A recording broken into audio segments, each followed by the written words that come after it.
World movie by SL presents heavy. कहानी की शुरुआत में दिखाया जाता है कि ड्रग डीलर सेव और उसकी गर्लफ्रेंड मैडी ड्रग्स लेकर बिस्तर पर लेटे हुए होते हैं। तभी अचानक सेव को लगता है कि मैडी को कुछ हो गया है। वह उसे उठाने की कोशिश करता है पर वह उठती नहीं है। वह उसे थप्पड़ मारकर जागने की कोशिश करता है। तभी मैडी उठती है और गिर जाती है। फिर पता चलता है कि ड्रग्स के ओवरडोज से मैडी की मौत हो गई है। यहाँ से कहानी कुछ समय पहले के समय में जाती है, जहाँ सेव का दोस्त उसे कह रहा होता है कि सेव, अगर तुम्हें नशे का सही मजा लेना है तो तुम्हें बदल बदल के नशे ट्राई करने चाहिए। सेव कहता है, हाँ तुम ठीक कह रहे हो, अब मुझे भी कोक की आदत लग गई है, उसको लिए बिना मुझसे रहा नहीं जाता। सेव जो एक ड्रग पैडलर भी है, खुद ड्रग्स लेने के साथ साथ वह लोगों को ड्रग्स भी प्रोवाइड करता है। अपने दोस्त को ड्रग्स देने के बाद वह एक लड़की के साथ नाचता है और एंजॉय करता है।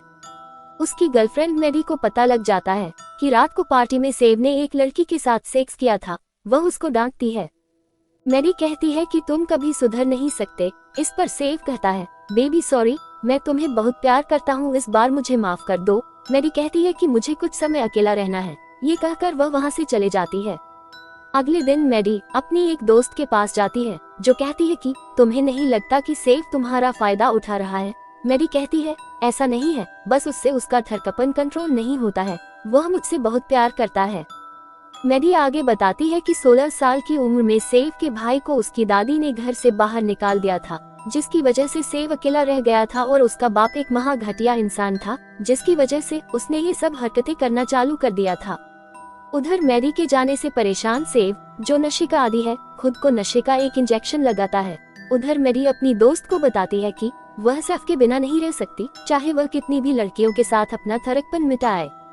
वहाँ से निकलकर वह सेव को फोन लगाती है, पर जब वह फोन नहीं उठाता तो वह भागते हुए उसके घर जाती है, जहाँ उसे सेव बेहोश पड़ा हुआ मिलता है। काफी जगाने के बाद भी जब सेव नहीं जागता तो मैडी उसे शावर में ले जाती है और उसे पानी के नीचे नहला देती है। इससे सेव होश में आ जाता है। होश में आकर सेव मैडी से अपने किए के लिए माफी मांगता है। वह कहता है कि वह आगे से अपने थरकपन पर काबू रखेगा। ये सुनकर मैडी उसको माफ कर देती है। फिर मैडी सेव से कहती है कि सेव, मैं तुम्हें बहुत प्यार करती हूँ, तुम अपने ऊपर काबू रखना सीखो। फिर सेव मैडी से कहता है कि बेबी, मैं दूसरी लड़कियों के साथ सेक्स नहीं करूँगा, पर तुम तो मेरी प्यास बुझाओगी ना। ये सुनकर मैडी मुस्कुरा कर हाँ में सिर हिला देती है। फिर दोनों एक दूसरे के खूब मजे लेते हैं। दोनों खूब सेक्स करते हैं। सेक्स खत्म होने पर मैडी सेव को कहती है कि सेव, आज तो मुझे मजा ही आ गया, तुमने बहुत अच्छे से किया। अगली सुबह पीटा हुआ सेव घर आता है तो मैडी उससे पूछती है कि तुम्हें क्या हुआ। वह कहता है कि कल रात को मेरे एक बचपन के दोस्त का फोन आया था। उसने मुझे कहा कि उसने ड्रग्स का धंधा चालू किया है और वह चाहता है कि मैं उसे ड्रग्स सप्लाई करूं। पर जब मैंने उसे उस ड्रग्स का रेट बताया तो वह शॉक में आ गया। उसने बोला, क्या ये ड्रग्स इतना महंगा है? तो मैंने उसे बताया कि हाँ, यह माल ओरिजिनल है, इसीलिए इतना महंगा है। फिर उसके दोस्त के बार बार कहने पर वह उसके बार रॉड्रिको से मिलने बार में जाता है। सेव उससे कहता है कि तुम पुलिस वाले भी हो सकते हो।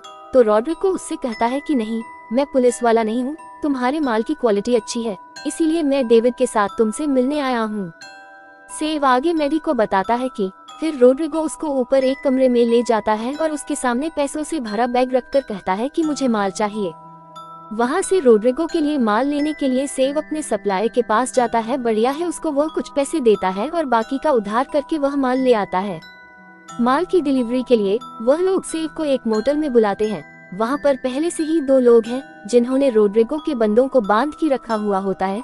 वह सेव को बोलते हैं कि पैसे हमने इनसे ले लिए हैं, अब तू माल दे दे वरना तुझे जान से मार देंगे। सेव के मना करने पर वह उसे मारकर वहाँ से चले जाते हैं।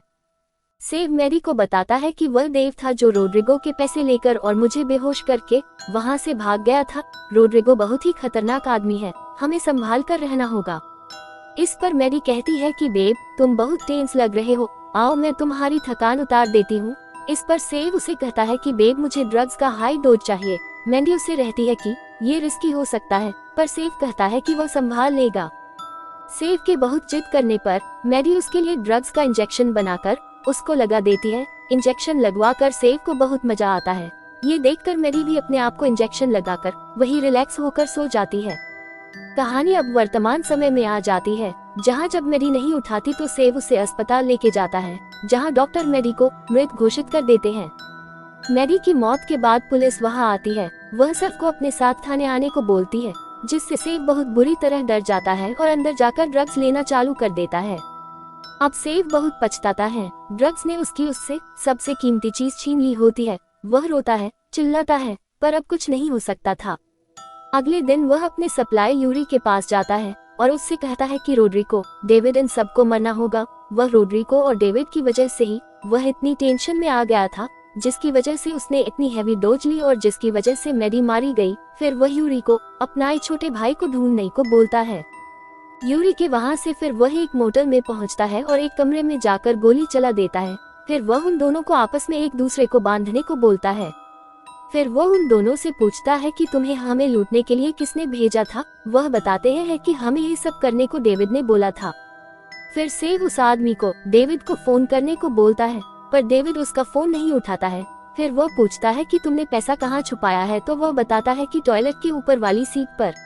तभी डेविड का वापस फोन आता है। वह आदमी डेविड को कहता है कि अगर उसे माल चाहिए तो अभी आकर लेना पड़ेगा। डेविड यह मान जाता है। सेव इन दोनों चोरों को कहता है कि तुमने अपना काम कर दिया है और वह उन दोनों चोरों को गोली मार देता है। फिर वह बाथरूम में जाता है और टॉयलेट की सीट से सारे पैसे निकाल लेता है।